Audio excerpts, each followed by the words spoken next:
ಕಾರ್ಯಕ್ರಮಕ್ಕೆ ಸ್ವಾಗತ. ನಾನು ಸುಷ್ಮಿತಾ ನಟರಾಜ್. ವೀಕ್ಷಕರೇ, ಕಷ್ಟಗಳು ಸಾಮಾನ್ಯ. ಗ್ರಹಗಳಲ್ಲಿ ಆಗಿಂದಾಗಿ ಬದಲಾವಣೆಗಳು ಕೂಡ ಸಾಮಾನ್ಯ. ಆದರೆ ನಮ್ಮ ಮನುಷ್ಯ ಜೀವನದಲ್ಲಿ ಕಷ್ಟಗಳು, ಸಮಸ್ಯೆಗಳು ಆಗಿಂದಾಗ ಬರ್ತಾನೆ ಇರ್ತಿರ್ತವೆ.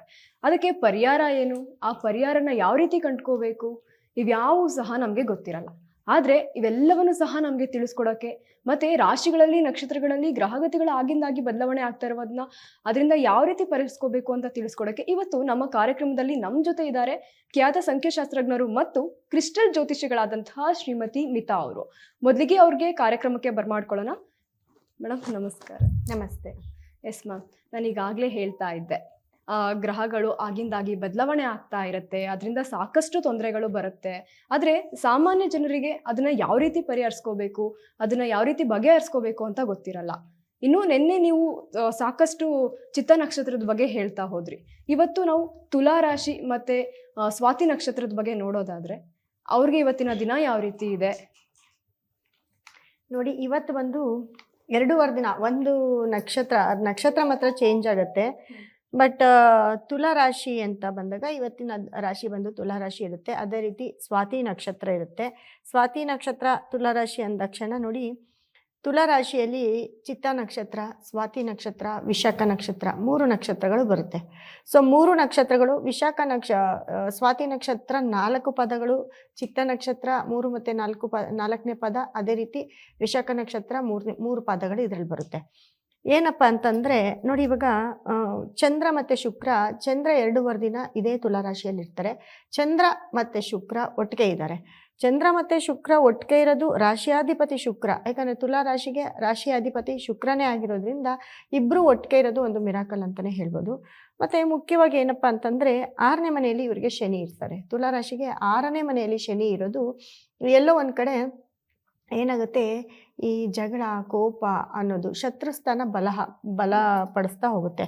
ಯಾಕಂದರೆ 6ನೇ ಮನೆ ಅಧಿಪತಿ 6ನೇ ಮನೆಯಲ್ಲಿ ಶನಿ ಇದ್ದು 6ನೇ ಮನೆ ಅಧಿಪತಿ ಗುರು ಬಂದು ರಾಶಿಗೆ ಅಂದರೆ ತುಲಾ ರಾಶಿಗೆ 10ನೇ ಮನೇಲಿ ಇರ್ತಾರೆ. ಅಂದರೆ ಕೆಲಸ, 10ನೇ ಮನೆ ಅಂದಾಗ ಕೆಲಸ ಅಂತ ಬರುತ್ತೆ. ಅಥವಾ ಜೊತೆಲಿರೋರು ಇವ್ರ ಜೊತೆಲಿ ಕೆಲಸ ಮಾಡೋರಾಗಿರ್ಬೋದು, ಇವರೆಲ್ಲೋ ಕೆಲಸಕ್ಕೆ ಹೋಗ್ತಿರ್ತಾರೆ, ಇವರ ಮೇಲಧಿಕಾರಿಗಳಾಗಿರ್ಬೋದು, ಅಥವಾ ಇವ್ರಿಗೆ ಕೆಲಸ ಕೊಟ್ಟಿರೋರಾಗಿರ್ಬೋದು. ಈ ರೀತಿ ಒಂದು ಇದನ್ನು ಕ್ರಿಯೇಟ್ ಆಗುತ್ತೆ. ಸೊ ಇಲ್ಲೇನಾಗುತ್ತೆ, ತುಲಾ ರಾಶಿಯವ್ರಿಗೆ ನೋಡಿ, ತುಲಾ ರಾಶಿಯವ್ರಿಗೆ ಏನೇ ಟೈಮ್ ಚೆನ್ನಾಗಿರ್ಬೋದು. ಯಾಕಂದರೆ 2ನೇ ಮನೆಯಲ್ಲಿ ಕುಜ ಮತ್ತು ಸೂರ್ಯ ಬುಧ ಇರ್ತಾರೆ. ಸೂರ್ಯ ಬಂದು ಇವ್ರಿಗೆ 12ನೇ ಮನೆ ಅಧಿಪತಿ 2ನೇ ಮನೆಗೆ ಬಂದಿದ್ದಾರೆ. ಸೂರ್ಯ ಬಂದು 11ನೇ ಮನೆ ಅಧಿಪತಿ 2ನೇ ಮನೆಗೆ ಬಂದಿದ್ದಾರೆ. ಬುಧ 12ನೇ ಮನೆಯವರಾಗಿ ಇವರಿಗೆ 2ನೇ ಮನೆಗೆ ಬಂದಿದ್ದಾರೆ. ಕುಜ 2ನೇ ಮನೆಯಲ್ಲೇ ಇದ್ದಾರೆ. ಈ 3 ಗ್ರಹಗಳು ಒಟ್ಟಿಗೆ ಇರೋದು.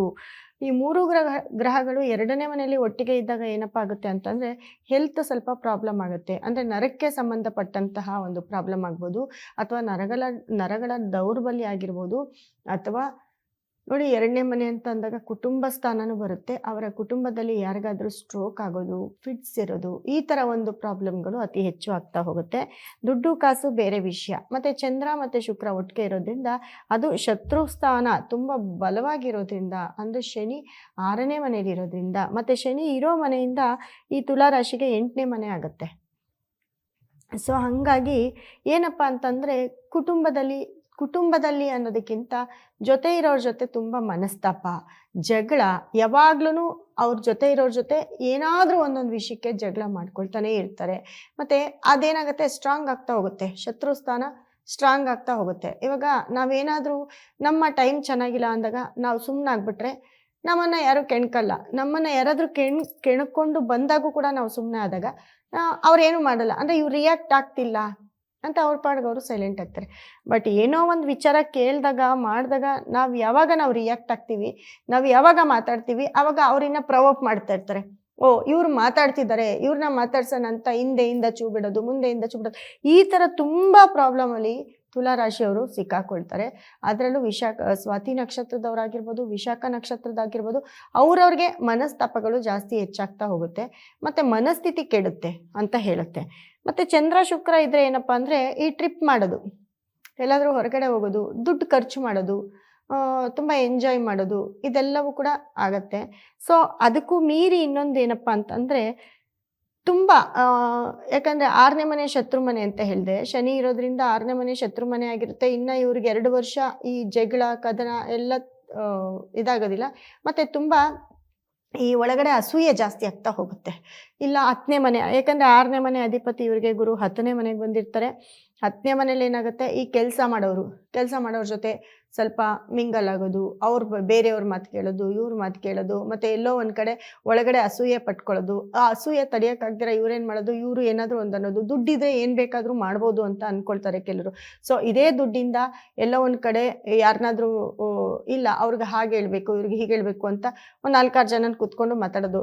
ಇಲ್ಲಿ ಏನಾಗುತ್ತಪ್ಪ ಅಂತಂದರೆ, ಈ ತುಲಾರಾಶಿ ಸ್ವಾತಿ ನಕ್ಷತ್ರ ಆಗಿರ್ಬೋದು, ವಿಶಾಖ ನಕ್ಷತ್ರ ಆಗಿರ್ಬೋದು, ಚಿತ್ತ ನಕ್ಷತ್ರ ಆಗಿರ್ಬೋದು. ಚಿತ್ತ ನಕ್ಷತ್ರ ಎರಡು ಪಾದ ಇದರಲ್ಲಿ ಇರುತ್ತೆ, ಇನ್ನೆರಡು ಪಾದ ಹಸ್ತ ನಕ್ಷತ್ರದಲ್ಲಿ ಇರುತ್ತೆ. ಹಿಂಗಿದ್ದಾಗ ಏನಾಗುತ್ತೆ, ಅರ್ಧ ಕ್ವಾಲಿಟಿ ಅಂದರೆ ಅರ್ಧ ಗುಣ ಬೇರೆ ಇರುತ್ತೆ, ಇನ್ನು ಅರ್ಧ ಗುಣ ಬೇರೆ ಇರುತ್ತೆ. 2 ಥರ ಆಡ್ತಿರ್ತಾರೆ. ಈ ಸ್ವಾತಿ ನಕ್ಷತ್ರ ಕಂಪ್ಲೀಟ್ 4 ಪದನೂ ಇಲ್ಲೇ ಇರುತ್ತೆ. ವಿಶಾಖ ನಕ್ಷತ್ರ 3 ಪದ. ಏನಪ್ಪ ಅಂತಂದರೆ ನೋಡಿ, ಈ ಕಾಲು ಕೆರ್ಕೊಂಡು ಜಗಳಕ್ಕೆ ಹೋಗೋದು, ಇಲ್ಲ ಎಲ್ಲಾರನ್ನೂ ಕೂಡಿಸ್ಕೊಂಡು ಏನೋ ಒಂದು ಮಾತಾಡೋದು. ಅವ್ರಿಗೆ ಯಾರ ಬಗ್ಗೆ ಆದರೂ ಮಾತಾಡಿಲ್ಲ ಅಂದರೆ ಅವ್ರಿಗೆ ತಿಂದಿದ್ದು ಜೀರ್ಣನೇ ಆಗಲ್ಲ ತುಲಾರಾಶಿಯವ್ರಿಗೆ. ಸೊ ಈ ಥರ ಕಾಂಟ್ರವರ್ಸಿ ತುಂಬ ಮಾಡ್ಕೊಳ್ತಾ ಹೋಗ್ತಾರೆ. ಮತ್ತು ಬೇಡದೇ ಇರೋ ವಿಷಯಕ್ಕೆ ತಲೆ ಹಾಕೋದು, ಬೇಡದೇ ಇರೋ ವಿಷಯನ ಮಾತಾಡೋದು, ಬೇಡದೇ ಇರೋವ್ರ ಬಗ್ಗೆ ಮಾತಾಡೋದು, ಅದನ್ನ ಇನ್ನೆಲ್ಲೋ ಮಾತಾಡೋದು, ಅದೆಲ್ಲೋ ವೈರಲ್ ಆಗೋದು, ಅದೆಲ್ಲೋ ಹೊರಗಡೆ ಹೋಗೋದು. ಅದು ತನ್ನಿಂತಾನೇ ಜಗಳ ಬರ್ತಾ ಇರುತ್ತೆ. ಆವಾಗ ಶತ್ರುಸ್ಥಾನ ಜಾಸ್ತಿ ಆಗ್ತಾ ಹೋಗುತ್ತೆ. ಆಲ್ರೆಡಿ 6ನೇ ಮನೇಲಿ ಶನಿ ಇರೋದ್ರಿಂದ ಇದೇನಾಗುತ್ತೆ, ಎಲ್ಲ ಒಂದು ಕಡೆ ಬೆಳ್ಕೊಂಡು ಹೋಗ್ತಾ ಇರುತ್ತೆ, ಅದು ಅವ್ರಿಗೆ ಮುಳುವಾಗ್ತಾ ಹೋಗುತ್ತೆ. ಸೊ ಈ ಒಂದು ವಿಷಯದಲ್ಲಿ ತುಂಬ ಕೇರ್ಫುಲ್ ಆಗಿರ್ಬೇಕಾಗತ್ತೆ ತುಲಾರಾಶಿಯವರು. ಕಾಲ್ಸ್ಗೆ ವೀಕ್ಷಕರೇ, ಕಷ್ಟಗಳು ಸಾಮಾನ್ಯವಾಗಿ ಬಂದೇ ಬರುತ್ತೆ.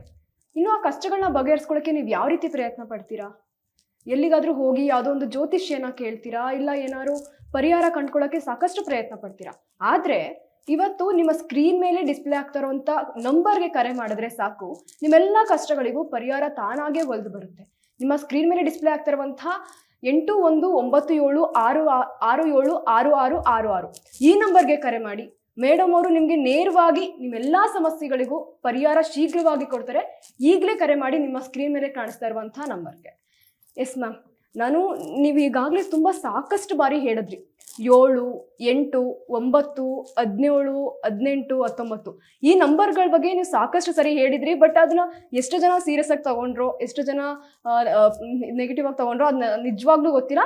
ಬಟ್ ಅದಕ್ಕೆ ಪ್ರೂಫ್ ಆಗಿ ನಿನ್ನೆ ನಡೆದಂತಹ ಬಾಂಬ್ ಬ್ಲಾಸ್ಟ್ ಆಗಿರ್ಬೋದು, 7, 8, 9ನೇ ತಾರೀಕು ನಡೆದಂತಹ ಬಾಂಬ್ ಬ್ಲಾಸ್ಟ್ ಆಗಿರ್ಬೋದು, ಇನ್ನು ನಿನ್ನೆ ಒಬ್ಬ ಪ್ರಧಾನಮಂತ್ರಿಗೆ, ಬಾಂಗ್ಲಾದೇಶ್ ಪ್ರಧಾನಮಂತ್ರಿಗೆ ಅವ್ರಿಗೂ ಕೂಡ ಗಲ್ಲು ಶಿಕ್ಷೆ ಆಗಿದೆ.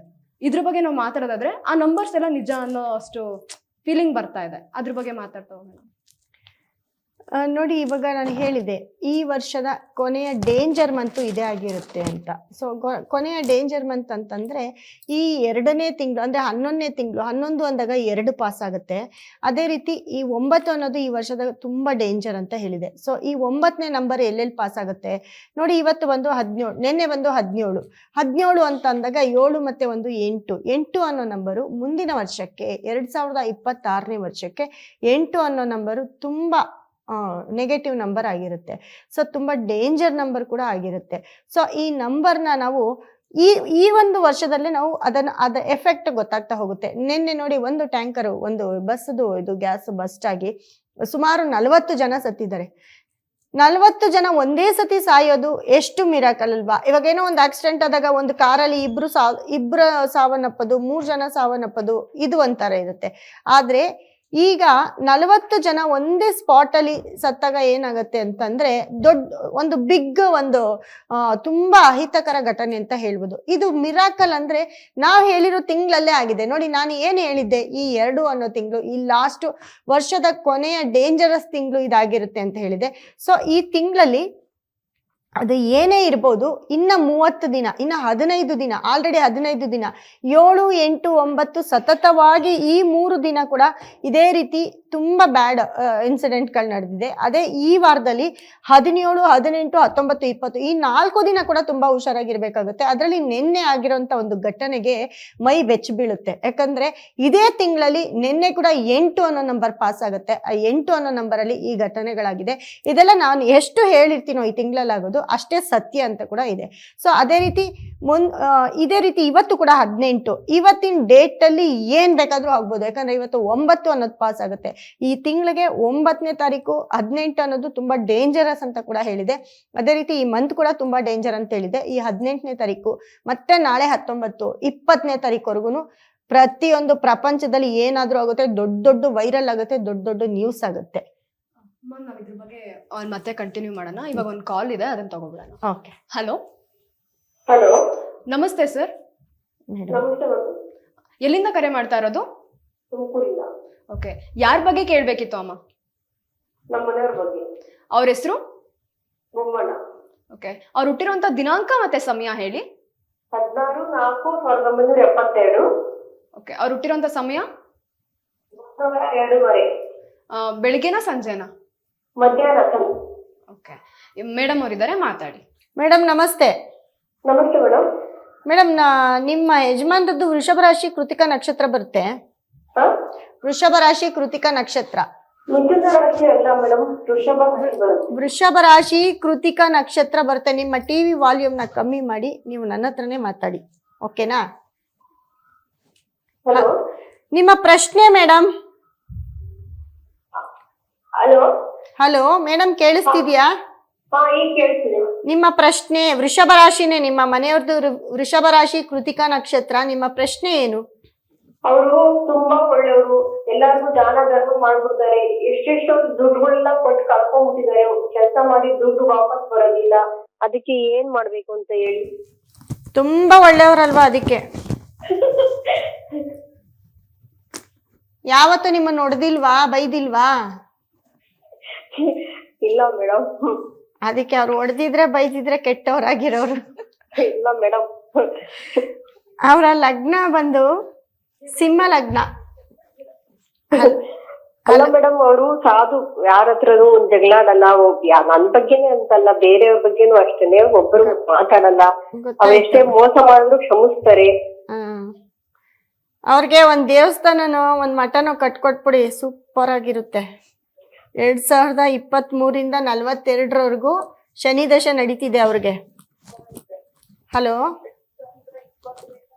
ಹಲೋ ಮೇಡಮ್, ಕೇಳಿಸ್ತಿದ್ಯಾ? ಕೇಳ್ತೀವಿ. ಶನಿ ದಶೆ ನಡೀತಾ ಇದೆ ಮೇಡಮ್ ಅವ್ರಿಗೆ ಇವಾಗ. ಹೇಳಿ. ಹಾಗಾಗಿ ಅವರ ನೋಡಿ, ಅವರ ಲಗ್ನಕ್ಕೆ 12ನೇ ಮನೇಲಿ ಕೇತು ಇರ್ತಾರೆ. ಲಗ್ನಕ್ಕೆ 12ನೇ ಮನೇಲಿ ಕೇತು ಇದ್ದಾಗ ಏನಾಗತ್ತೆ ಅಂದ್ರೆ, ಯಾರಿಗೆ ಸಹಾಯ ಮಾಡಿರ್ತಾರೋ ಅವರೇ ಶತ್ರುಗಳಾಗ್ತಾರೆ ಅವ್ರಿಗೆ. ಹಾ, ಹೇಳಿ. ಯಾರಿಗೆ ಇವ್ರು ಸಹಾಯ ಮಾಡಿರ್ತಾರ ನೋಡಿ, ನೀವ್ ಹೇಳ್ತಿದ್ದೀರಾ ತುಂಬಾ ಸಾಫ್ಟ್, ತುಂಬಾ ಒಳ್ಳೆಯವರು ಅಂತ. ಪಾಪ ಇವ್ರು ಒಳ್ಳೆತನದಲ್ಲಿ ಯಾರಿಗೆ ಏನಾದ್ರೂ ಹೇಳಿ ಏನಾದ್ರೂ ಸಹಾಯ ಮಾಡಿದ್ರೆ ಅವರೇ ಇವ್ರಿಗೆ ಶತ್ರುಗಳಾಗ್ತಾರೆ. ಅಂದ್ರೆ ಅವ್ರ ಕಡೆಯಿಂದ ಏನಾದ್ರೂ ತುಂಬಾ ಕೆಟ್ಟದ್ದು ಅಂತದೆಲ್ಲ ಇವ್ರು ನೋಡ್ಬೇಕಾಗತ್ತೆ. ಜೊತೆಗೆ ಏನ್ ಕೆಲ್ಸ ಮಾಡ್ತಿದ್ದಾರೆ ನಿಮ್ಮ ಮನೆಯವರು? ಅವ್ರ ಅಡಿಗೆ ಕೆಲ್ಸ. ಅಡಿಗೆ ಕೆಲ್ಸನಾ? ನಿಮ್ದೇನಾ ಭಟ್ರ ಅವರು? ನಿಮ್ದೇ ಇದೆಯಾ ಕ್ಯಾಟರಿಂಗು? ಹಲೋ. ಹೌದು ಮೇಡಮ್. ಹೌದು ಮೇಡಮ್. ನಿಮ್ಗೆ ಪಿತ್ರಾರ್ಜಿತ ಆಸ್ತಿ ಬಂದಿದ್ಯಾ? ಇಲ್ಲ ಮೇಡಮ್, ಯಾವ್ದು ಇಲ್ಲ. ಮತ್ತೆ ಸ್ವಂತ ಮನೆ ಇರ್ಬೇಕಲ್ವಾ? ಜಾತಕ ಹೇಳುತ್ತೆ. ಸ್ವಂತ ಮನೆ ಹಳ್ಳಿಲಿದೆ. ಸ್ವಂತ ಮನೆ ಇದೆಯಾ? ನೀವೇ ತಗೊಂಡಿರೋದಾ? ನೀವೇ ಕೊಂಡ್ಕೊಂಡಿರೋದಾ? ಓ ಮೇಡಮ್. ಓಕೆ. ಅವಲ್ಲ, ತಾಯಿ ಮನೆ, ತಾಯಿದು. ನಿಮ್ ತಾಯಿದಾ? ಅವ್ರ ತಾಯಿದು. ಅದನ್ನೇ ಹೇಳಿದ್ದು, ಪಿತ್ರಾರ್ಜಿತ ಆಸ್ತಿ ಅಂದ್ರೆ ನಿಮ್ ತಾಯಿ, ಅವರ ತಾಯಿದು, ಅವ್ರ ತಂದೆದು, ಅವ್ರ ಅಜ್ಜಂದು, ಈ ತರ ಇರುತ್ತೆ ಹಳೆ ಆಸ್ತಿ. ಮನೆ ಇದೆ ಅಷ್ಟೇ ಮೇಡಮ್. ಹಾ. ಇವಾಗ ಇಲ್ಲಿ ಸ್ವಂತ ಮನೇಲಿ ಇದ್ದೀರಾ? ಇಲ್ಲ, ಬಾಡಿಗೆ ಮನೇಲಿ ಇದೀವಿ ನಾವ್ ಇವಾಗ. Okay madam. ನೋಡಿ, ನಿಮ್ ಮಗು ಗಂಡ್ ಮಗುನ? ಇಬ್ರು ಗಂಡ್ ಮಕ್ಳು.